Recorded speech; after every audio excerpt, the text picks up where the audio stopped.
First, you have some time to look at questions 1 to 4.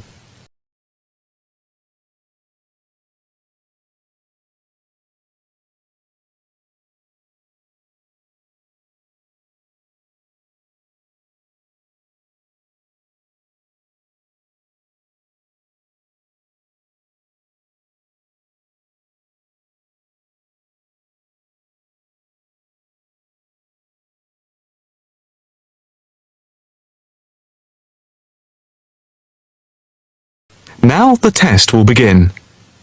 You should answer the questions as you listen, because you will not hear the recording a second time. Listen carefully and answer questions 1 to 4. Good afternoon. Italia Breaks. My name's Margaret. How can I help you? Hi, I'd like to book a short break in Italy. Hotel and flights combined. Anywhere in particular? Yes, Venice if possible.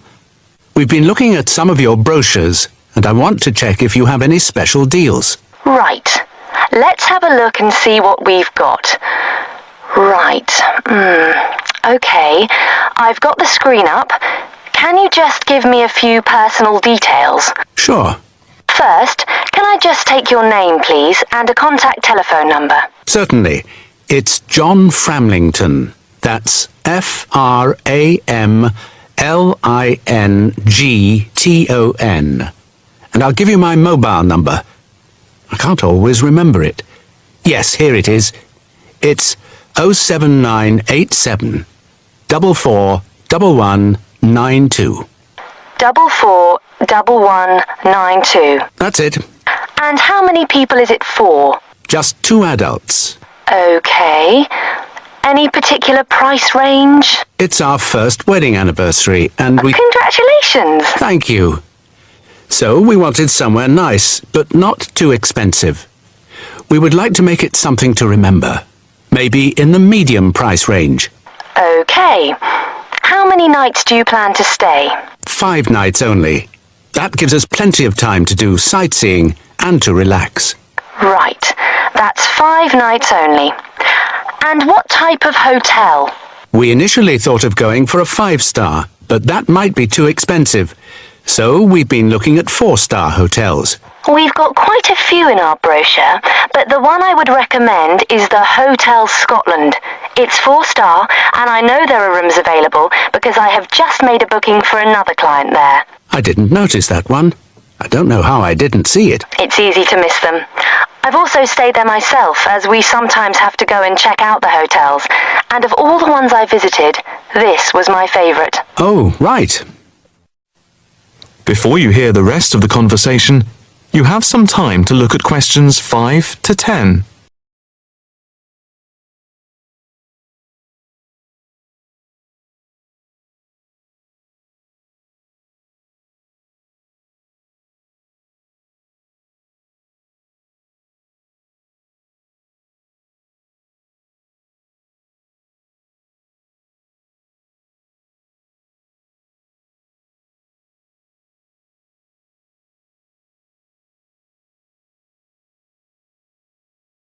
Now listen and answer questions 5 to 10. What's the hotel like? It has a courtyard for breakfast. It's got 50 rooms.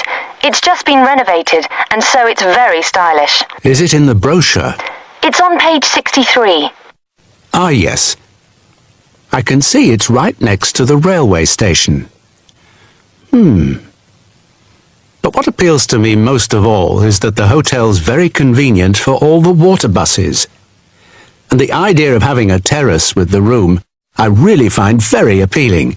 These are big pluses. It's probably the most central hotel we have. You might think it would be a bit noisy as it's in the main commuter area and a place where tourists go. But from experience, I can assure you the hotel is very quiet.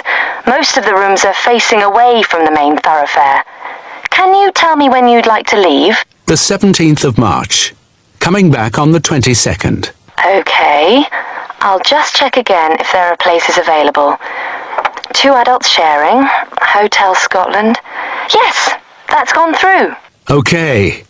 And how much is the break, including flights? There's a special rate at the moment because it's off-season. For 5 nights, let's see, it's £716 for a double room and flights. That includes airport taxes, but not insurance. Each? No, for 2 adults sharing. That doesn't sound too bad at all. What reductions do you have at the moment? Well, if you make the booking before the 17th of February, you get a further 15% reduction, subject to availability. That's a big saving. Yes, it makes the price very reasonable indeed. Do you need travel insurance? Yes, I suppose we better had. For 7-day cover for both of you, it's £17.88. Okay, Do you want to book today? I think we should, but can I just check with my wife? Can you hold the booking for me? I can hold it until 1 p.m. Okay, that's fine. I'll get back to you immediately. I'll just give you a reference for the reservation. Okay, It's FAPSJM15. thanks.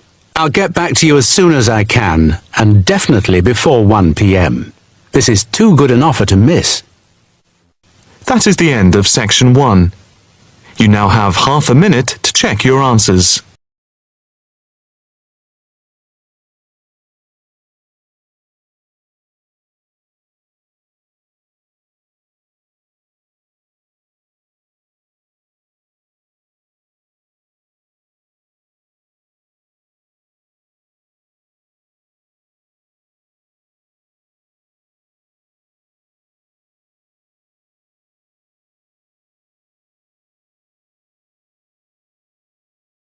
Now turn to section 2.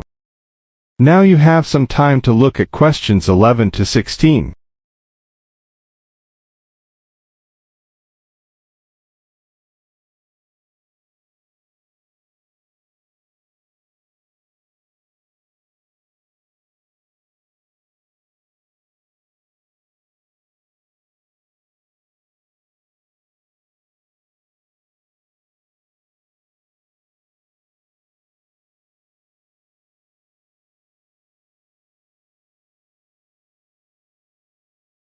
Now, listen carefully and answer questions 11 to 16.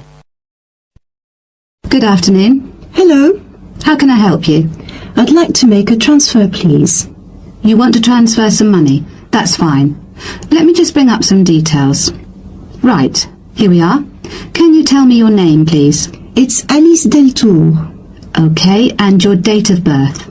20th of February 1982. Right, and for security, can I have the first letter of your password? It's V. And the 5th letter? That's F. Fine. Now, where do you want to make the transfer to and from?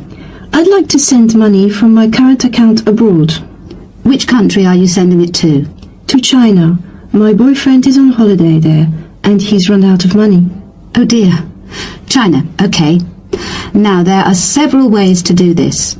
We can do it by credit card, by electronic transfer, by cheque or by banker's draft. I'm not sure. What's the best way? Well, that all depends. The simplest way is by cheque, really. I just write the cheque and send it. Yes, but it can be very slow and take a long time for the money to clear, between 3 to 4 weeks. How soon do you need the money to get there? I'd like it to get there in the next couple of weeks. So really, sending a cheque is going to be too slow. Yes, I think so. Let's look at electronic transfer then. This usually takes between 2 and 5 working days. That's 2 to 5 days. Working or business days. If you send it on Friday, it will get there the following Friday at the latest. I see. That's much better. Yes, but we do charge a fee for this. We charge a flat fee of £21, and on top of that, the receiving bank may charge a fee, and an agent may also charge you for transferring the money between banks. So, how much is it altogether? We can't give you an exact amount. You need to check it with the receiving bank and any agents that they use. I see. Also, you can send it in sterling or dollars from here, but there will be an additional fee depending on the exchange rate when you convert it into renminbi. So there will be another charge too? I'm afraid so. Does it make any difference if I send it in dollars or sterling? It could make a difference according to which currency has the best exchange rate. The other difference is this. If you send dollars, the amount goes through the US clearing system.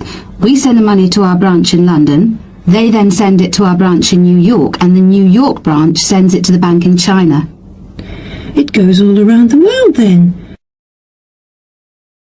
Before you hear the rest of the talk, you have some time to look at questions 17 to 20.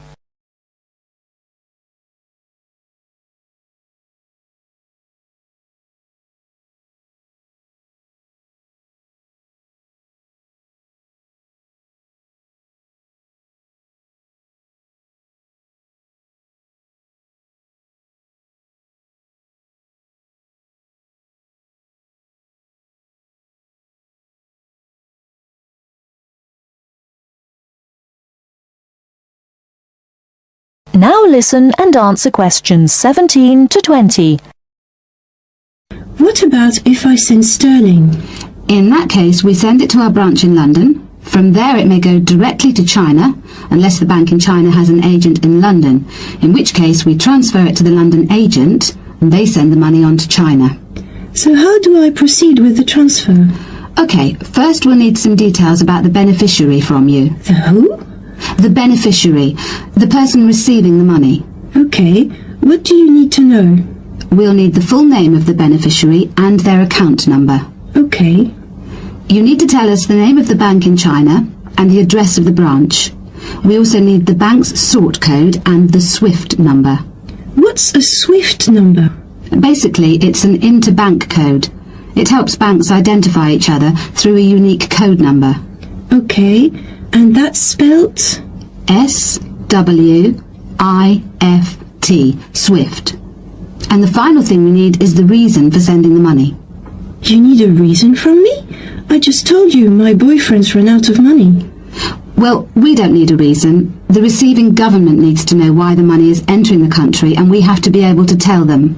Okay, so from me you need the bank's name, the address of the branch, the sort code and SWIFT number, the beneficiary's name and account number, and a reason for sending the payment. Yes, that's correct. Okay, so I'll check these out and come back to you with them so we can go ahead with the transfer. That is the end of part 2. You now have half a minute to check your answers.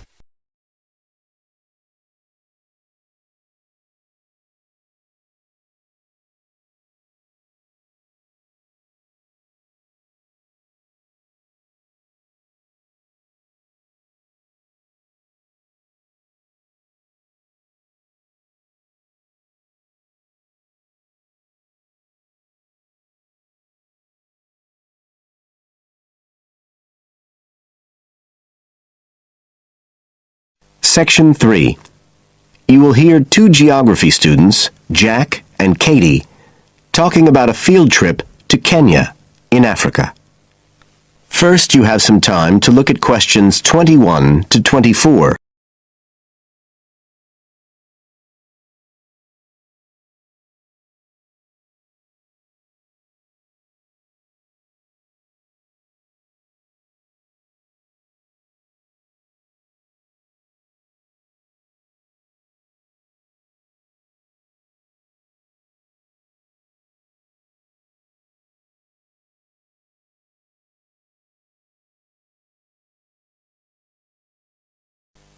Now listen carefully and answer questions 21 to 24. Katie, hi. Thanks for inviting me round. Oh, thanks for coming. I know you're up to your neck in finals revision, but I've got to make up my mind about next year's geography field trip, and I'd really like your advice. We've got to choose between an African trip and one in Europe. They've told us a bit about both trips in the lecture, but I really can't make up my mind. And I know you did the African one last year. That's right. So, where exactly did you go? I mean, I know it was in Kenya, in East Africa. Yes. Well, we were right up in the northwest of the country. It was beautiful. We stayed in a place called the Marich Pass Field Studies Centre. Right. Dr. Rose said the accommodation was traditional African-style cottages. He had a special name for them. Bandas. Yes, they're fine. You have to share, 2 or 3 people together. They're pretty basic, but you have a mosquito net. They don't provide spray, though, so remember to take plenty with you. You'll need it. And there's no electricity in the field centre. You'll have hurricane lamps instead. They give a good light. It's no problem. What about places to study? Dr. Rowe said there was a library? Yes, but it's quite small. There's a lecture room as well, but most of us worked out in the open air. There are plenty of places outside, and it's so beautiful. You're right in the middle of the forest clearing. I gather it's a relatively unmodernized area. Definitely. They actually set up the centre there because it's on the boundaries of 2 distinct ecological zones. The mountains, where the people are mainly agriculturalists, and the semi-arid plains lower down, where they're semi-nomadic pastoralists. Before you hear the rest of the conversation, you have some time to look at questions 25 to 30.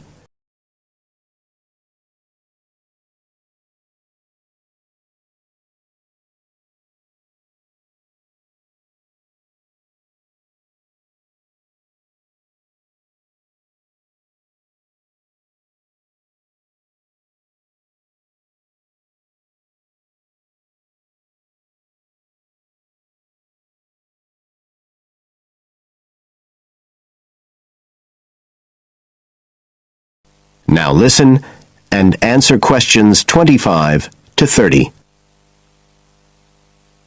So, how much chance did you get to meet the local people there? Did you get the chance to do interviews?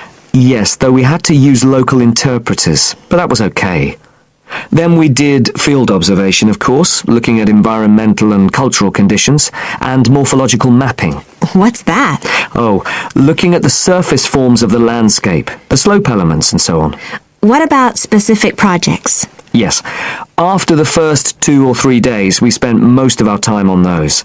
We could pretty well do what we wanted, although they all had to relate to issues concerned with development in some way. People did various things. Some were based on social and cultural topics, like the effect of education on the aspirations of young people, and some did more physical process-based studies, looking at things like soil erosion. My group actually looked at issues relating to water, things like sources such as rivers and wells, and quality and so on. It was a good project to work on, but a bit frustrating. We felt we needed a lot more time, really. Right. Dr. Rowe did say something about limiting project scope. Yes, he told us that too at the beginning, and I can see why now. What else? Well, we had some good trips out as part of the course. We went to a market town, a place called Sigor. That was to study distribution. And to look at agricultural production, we went to the Weiwei Valley. That's an important agricultural region. And what about animals? Did you have a chance to go to a national park? Sure. We did a trip on the last day, on the way back to the airport at Nairobi. But actually there was lots of wildlife at the field centre. Vervet monkeys and baboons and lizards. It does sound good. It was excellent, I'd say. In terms of logistics, it was very well run. But it was more than that. I mean, it's not the sort of place I'd ever have got to on my own. And it was a real eye-opener. It got me really interested in development issues and the way other people live. I did find it frustrating at the time that we couldn't get as far as we wanted on the project, but actually I'm going to follow it up in my dissertation, so it's given me some ideas and data for that as well. So you'd say it was worth the extra money? Definitely.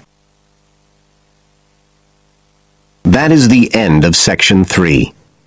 You now have half a minute to check your answers.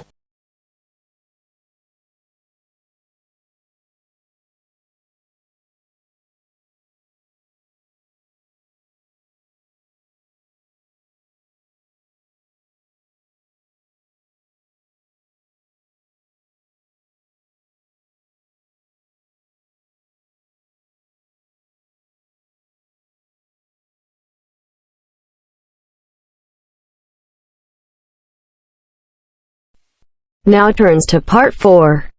Part 4. Now listen to the second part of the lecture. First, you have some time to look at questions 31 to 40.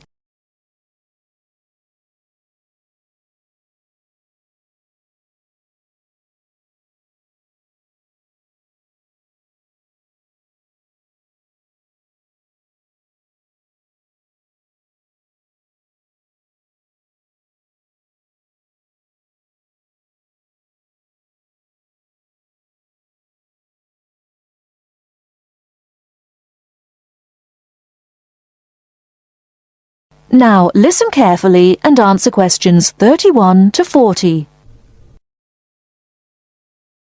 Many typically American characteristics, individualism, self-reliance, informality, punctuality, and directness, are a result of those values mentioned earlier.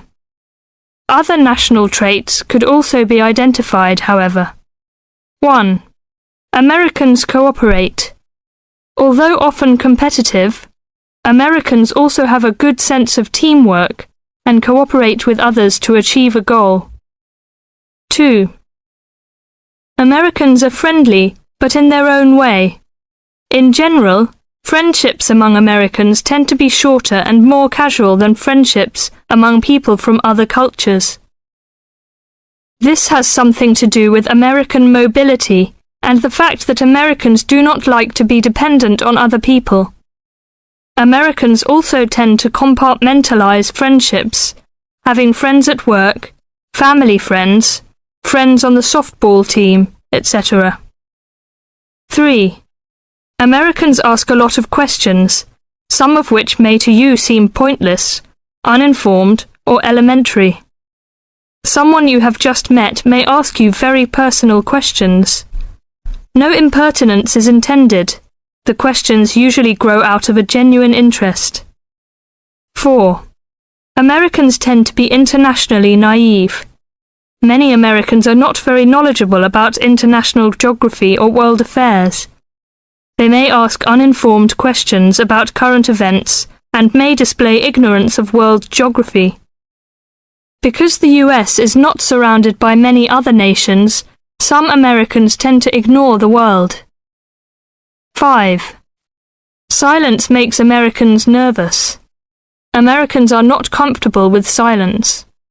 They would rather talk about the weather than deal with silence in a conversation. 6. Americans are open and usually eager to explain. If you do not understand certain behavior or want to know what makes Americans tick, do not hesitate to ask questions. Just as values and traits differ somewhat from one culture to another, so do the personal habits associated with good manners and courtesy. While very often there does not seem to be any particular reason why a particular way of doing something is considered good manners, observing these cultural rules will make Americans more comfortable with you, and therefore you with them. It is, of course, impossible to cover all the possibilities here. If you are unsure in a situation, just ask. Americans like to be helpful. 1. Queuing up or lining up is essential. Courtesy requires that you do not push from behind, stand next to the person being helped, or cut into a line. If you should accidentally bump someone, you should say, "Excuse me." 2. Americans blow their noses into a tissue. Spitting, clearing phlegm, or sniffing as from a cold are considered rude. 3. It is considered poor manners to slurp, chew noisily, or open your mouth while chewing. 4.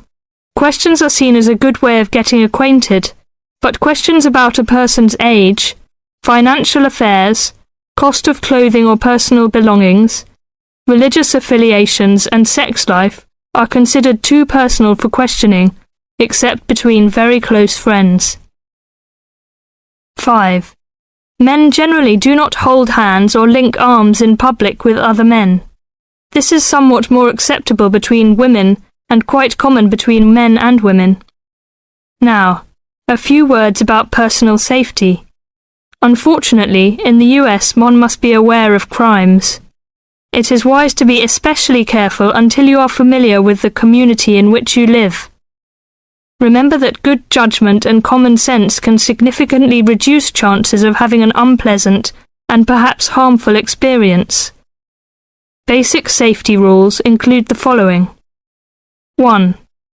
Do not walk alone at night. 2. When you leave your room, apartment, or automobile, make sure that all doors are locked and all windows are secured. 3. Do not carry too much cash or wear jewelry of great value. 4. Never accept a ride from a stranger. Do not hitchhike and do not pick up hitchhikers. 5. Be careful of purses and wallets, especially in crowded metropolitan areas, where there may be purse snatchers and pickpockets. 6. If a robber threatens you, at home or on the street, try not to resist unless you feel that your life is in danger and you must fight or run away. Give up your valuables as calmly as you can, and observe as much as possible about the robber to tell the police when you report the crime. A final note. Keep an open mind. Don't judge what you see as right or wrong, but make it a challenge to try to understand the variety of American behaviors which you may observe.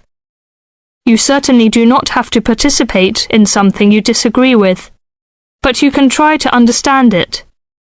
This will help you build an attitude of intelligent and liberated respect for cultures, both your own and others. That is the end of part 4. You now have half a minute to check your answers.